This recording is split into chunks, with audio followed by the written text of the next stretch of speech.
এই দৃশ্যের কথা নিশ্চয়ই আপনি ভুলে যাননি। 2015 সালের ঘটনা। 20 বছরের মোস্তাফিজের কাতারের ধারে তখন ডাল মাতাল টিম ইন্ডিয়া। টাইগার পেসারের পারফরমেন্স যেন কিছুতেই হজম করতে পারছিল না ভারতীয় দাদারা। তাই তো 22 গজে ঘটে যায় দৃষ্টিকটু এক ঘটনা।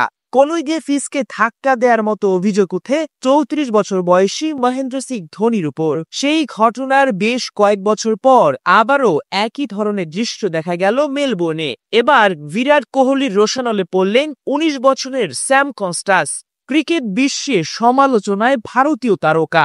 আপনি যখন ব্যাটে বলে পেরে উঠবেন না, প্রতিপক্ষের দুর্দান্ত পারফরমেন্স সহ্য হবে না, হার হজম করার মানসিকতা লোপ পাবে, তখনই শুরু করে দিবেন চোখ রাঙানি, কারণে অকারণে প্রতিপক্ষকে করবেন উত্ত্যক্ত।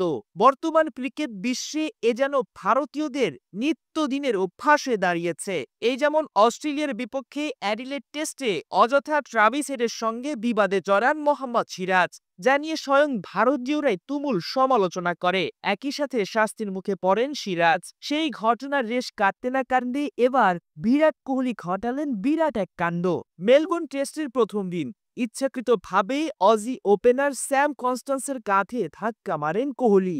19 বছর বয়সী অভিষিক্ত ক্রিকেটারের সঙ্গে এমন আচরণ ভালোভাবে নেয়নি ক্রিকেট প্রেমীরা। সোশ্যাল মিডিয়ায় তুমুল তোপের মুখে ভারতীয় তারকা, যেন হেরে যাবার শঙ্কা থেকেই মাঠে ভারতীয়দের এমন উগ্রতা।